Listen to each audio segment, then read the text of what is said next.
Party এনসিপির নেতা সর্বোচ্চ পর্যায়ের নেতা জনাব হান্নান মাসুদের উপরে গতকাল হামলা হয়েছে। পত্রপত্রিকার খবরে আমরা দেখছি যে 2 দফা তার একবার একটা কর্মসূচির উপর, একটা মিছিলের উপরে হামলা হয়, পরে অবস্থান কর্মসূচি করেন তিনি, সেখানে আবার হামলা হয় এবং আমরা ছবিতে দেখেছি জনাব হান্নান মাসুদ নিজে আহত হয়েছে।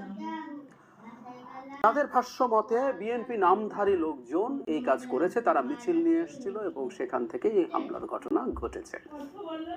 মানে হান্নান মাসুদের উপরে হামলাকে আমরা কিভাবে দেখবো, এবং এই প্রসঙ্গে আমরা একটা আলাপ একটু করতে চাই। বিএনপির নিচু দিকে র্যাঙ্কস এন্ড ফাইলস যাদেরকে বলি আমরা, তারা সাধারণ নেতা কর্মীরা যারা আছেন, তারা বিদ্যমান পরিবর্তিত বাংলাদেশকে চিনতে পারছেন কিনা, জানতে পারছেন কিনা। ইভেন বিএনপির সর্বোচ্চ নেতৃত্ব যেভাবে বাংলাদেশকে দেখেন, তাদের রাজনীতিকে দেখেন, তাদের রাজনৈতিক কর্মসূচিকে দেখেন, সেই বার্তা তারা ধরতে পারছেন কিনা, এই প্রশ্ন আসলে খুব সিরিয়াসলি সামনে আসতে হবে। আমি জানি না, আমি নিশ্চিত নই, এবং কোনো কোনো জায়গায় দেখেছি যে বিএনপি থেকে বহিষ্কৃত হয়েছিলেন এরকম লোকজন এখানে হামলা করেছেন, সেটা হতে পারে। অথবা বিএনপিতে এখনো আছেন এমন লোক যদি হয়ে থাকে, আবারও বলছি আমি নিশ্চিত নই, সবই তদন্ত সাপেক্ষ, কিন্তু অ্যাপারেন্টলি মনে হয় বিএনপিতে সাবেক থাকা বা বিএনপিতে থাকা মানুষজন হওয়ার সম্ভাবনাই বেশি। কারণ জনাব হান্নান মাসুদ এলাকায় যাচ্ছেন, তিনি নির্বাচন করবেন, এবং আমি এনসিপির এই একজন মানুষকে দেখছি সম্ভবত এলাকাতে তিনি বেশ ভালো জনসংযোগ করতে পারছেন। আমাদের যে টিপিক্যাল নির্বাচনী রাজনীতি, আমি হান্নান মাসুদকে দেখছি সেটা তিনি সম্ভবত খুব ভালোভাবে বুঝতে পারছেন, এবং তিনি দারুণভাবে মানুষের সাথে কানেক্ট করার চেষ্টা করছেন এবং অনেক ক্ষেত্রে সফল হচ্ছেন। আমরা দূর থেকে অন্তত যতটুকু দেখছি তাতে মনে হচ্ছে, হতেই পারেন বা নাও পারেন। আর যদি হনও, এটা একটা অসাধারণ ব্যাপার হবে।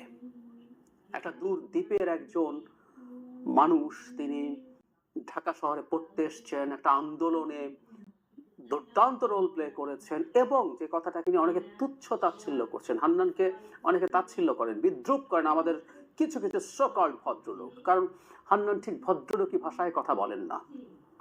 হান্নানের মুখ থেকে যে ভাষা বেরোয় তার মধ্যে আমাদের সেই শিকড়, যে শিকড়ের বহিঃপ্রকাশ আছে, এটা নিয়ে তুচ্ছতা ছিল। এমনকি তিনি হামলা শিকার হওয়ার পরও কেউ কেউ বিদ্রুপ করছেন হান্নানকে।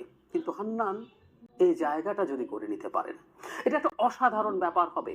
একজন তরুণ যিনি তার নিজ যোগ্যতায়, নিজ লড়াই, নিজ জনসংযোগ, নিজ রাজনীতি দিয়ে মানুষের সাথে কানেক্ট করে নির্বাচিত যদি হয়ে যান বা একটা ভালো গ্রাউন্ড তৈরি করেন, এক অসাধারণ ব্যাপার। আমি প্রায় একটা কথা বলি, বাংলাদেশে এখনকার রাজনীতি ইভেন টপ জায়গায়ও না, পরিবারতন্ত্র এখন নিচেও চলে গেছে। এমপি দূরেই থাকুক, উপজেলা চেয়ারম্যান, ইউনিয়ন পরিষদের চেয়ারম্যানেও কেউ নিজে নিজে হতে পারবে, এই পরিস্থিতি আসলে নাই এখন আর সেই জায়গায় হান্নান মাসুদ, এবং তিনি যদি একটা নতুন রাজনৈতিক দল থেকে এই জায়গা তৈরি করতে পারেন, এটা অবিশ্বাস্য একটা ক্যাপাবিলিটির প্রমাণ। হান্নান মাসুদের এই সাফল্য কন্টিনিউ করুক, এরকম তার দলের আরো অনেকে এরকম সফল হোক, আমরা এটা মন প্রাণে চাই। তার সমালোচনা আছে, কেউ কেউ তার বিভিন্ন জায়গায় বেশ কিছু কর্মকাণ্ড নিয়ে প্রশ্ন তুলছেন, আমি এগুলোর বিস্তারিত আজকে যাচ্ছি না। উনি হামলার শিকার হয়েছেন, আহত হয়েছে, সেই আলোচনায় যাচ্ছি। সেই সমালোচনা যদি হয়, সেই সমালোচনা থাকবে, সেই সমালোচনা করবে, সেটার জবাব তিনি দেবেন। তিনি নির্বাচনী মাঠে এই অভিযোগগুলো আসবে, সেগুলোর জবাব তিনি দেবেন। না পারলে তিনি নির্বাচিত হবেন না। আর তিনি যদি কোনো ফৌজদারি অপরাধ করে থাকেন, সেটাও বিচারিক ভাবেই সেটার সুরাহা হতে হবে, হতেই পারে। আমরা কাউকে ফেরেশতা মনে করি না, যদি তা হয়ে থাকে সেটা ওভাবে হবে। কিন্তু আসলে উনি মারধরের শিকার হবেন, হামলার শিকার হবেন, এটা আমরা কোনোভাবে নিতে প্রস্তুত নই। বিএনপি নামের কেউ, সাবেক বিএনপি থেকে বহিষ্কৃত হোক বা বিএনপি বর্তমান কেউ হোক, আমি মনে করি বিএনপির উচিত হবে এখন এই হামলার ব্যাপারে বিএনপিকেই পার্সু করা।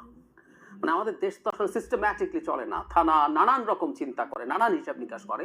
সো বিএনপি এই হামলাকারী কারা, তাদেরকে ধরা, তাদেরকে বিচারের আওতায় আনা এবং বিচার করার ব্যাপারে, যদি তার নিজের এক্সিস্টিং সদস্য হয়ে থাকে, বিএনপিকে পার্সু করা দরকার এবং একটা নজির স্থাপন করা দরকার। এটা খুব জরুরি, কারণ সামনে নির্বাচন আসতে যাচ্ছে। এই সময়ে এনসিপি বা আদার পার্টিস তারাও মাঠে নামবে। তখন যেটা হয়, বিভিন্ন আসনে থাকা লোকজন, বিএনপির নেতারা বহুদিন এমপি হন নাই, মন্ত্রী হন নাই, তাদের দীর্ঘ তৃষ্ণা আছে সেগুলো হওয়ার জন্য। সুতরাং বিএনপি সারা দেশে যদি প্রায় সব সিটও পেয়ে যায়, তার নিজের সিটে আমি হেরে যাব, এটা হয়তো মেনে নেবেন না। সো সর্বোচ্চ নেতৃত্ব যাই ভাবুন না কেন, নিজ এলাকায় তারা একটা নেক্সাস তৈরির চেষ্টা করতে পারেন পুলিশ প্রশাসন সবাইকে নিয়ে, যে তিনি এখানে আর কাউকে দাঁড়াতে দেবেন না। বিশেষ করে কেউ যদি সেরকম ট্র্যাকশন পেতে পারেন, তাকে আমরা দাঁড়াতে দেব না, তাকে আমরা হামলা করে আঘাত করে দূরে রাখার চেষ্টা করব। এইরকম পরিস্থিতির সামনে আরো সম্ভাবনা বাড়তে পারে। দলের সিদ্ধান্তের বাইরে আমি কোনোভাবেই মনে করি না বিএনপির কেন্দ্রীয় নেতৃত্ব এবং সর্বোচ্চ নেতৃত্ব এই ধরনের কোনো কিছু করার ব্যাপারে তাদের সিদ্ধান্ত আছে, কিন্তু ওই যে বললাম স্থানীয় পর্যায়ে হতে পারে, স্থানীয় পর্যায়ে হতে পারে। সুতরাং সেটা যদি হয়ে থাকে, এখনই এই একটা কেসকে বিএনপির উচিত একদম এক্সাম্পল হিসাবে সবার সামনে আনা। হামলা যেই করেছে বিএনপির জায়গা থেকে, তার স্থানীয় নেতাকর্মী বা বিএনপির কেন্দ্র থেকে এই হামলাটার ব্যাপারে মনিটর করা, এবং জনাব হান্নান মাসুদের উপরে হামলার যাতে একটা ন্যায্য বিচার এবং ভিজিবল অ্যাকশনস, পুলিশি অ্যাকশনস হয়, অভিযুক্তরা গ্রেফতার হয়, বিচারের আওতায় আসে, মামলা হয়, এই জিনিসগুলো যাতে স্পষ্টভাবে দেখা যায়। বিএনপিকে এই মেসেজটাও দিতে পারতে হবে। আর আমি একটা জিনিস মনে করি, আমি আগেও বলেছি, বিএনপি 5 আগস্ট পরবর্তী বাংলাদেশে জনগণের প্রত্যাশা যে জায়গায় গেছে, আমরা অনেক কিছু সংস্কার করে ফেলবো, ওটা সেটা এটা ভাবি না। আমি সত্যিকার অর্থে আমি এটা বিশ্বাস করি, এটা নিয়ে আমি কথাও বলেছি। কিন্তু এই বাংলাদেশে আগের মতো মারো পেটাও রাজনীতি চলবে, এই বাংলাদেশে রেন্ট সেকিং চলবে, এই বাংলাদেশে যাতা করা যাবে, আগের মতো করে এই বার্তাটা বিএনপির এই পর্যায়ের কাছে পৌঁছতে হবে, বিএনপিকে এটা পৌঁছাতে হবে। এবং বিএনপির আন্তরিকতাও আছে, যারা এইসব জিনিস ভাঙছেন তাদের বিরুদ্ধে বিএনপি অ্যাকশন নিচ্ছেন, কিন্তু এটা টাফ হতে হবে। এটা মোটিভেট করে হোক, কোনো অ্যাকশনস এর মাধ্যমে হোক, এক্সাম্পল তৈরি করতে হবে। কারণ না হয় সত্যিকার অর্থে বিএনপির রাজনীতি বাংলাদেশে খুব বড় প্রশ্নের মুখে পড়বে। এটা নতুন বাংলাদেশ, এটা বিএনপিকে বুঝতে হবে। নতুন বলতে আমি র্যাডিক্যাল বিপ্লবী বাংলাদেশ বলছি না, এটাকে বিপ্লব মনে করি না, কিন্তু এক্সিস্টিং যে বুর্জোয়া পলিটিক্সের বাংলাদেশ ছিল, এক্সিস্টিং যে ব্যবস্থার মধ্যে আমরা ছিলাম, তার একটা সুনির্দিষ্ট মানে ভিজিবল পরিবর্তন আমরা দেখতে চাই। বাংলাদেশ দুর্নীতি মুক্ত হয়ে যাবে, বাংলাদেশ চাঁদাবাজি মুক্ত হয়ে যাবে, আমি মনে করি না এটা এক্সপেক্ট করা সঠিক।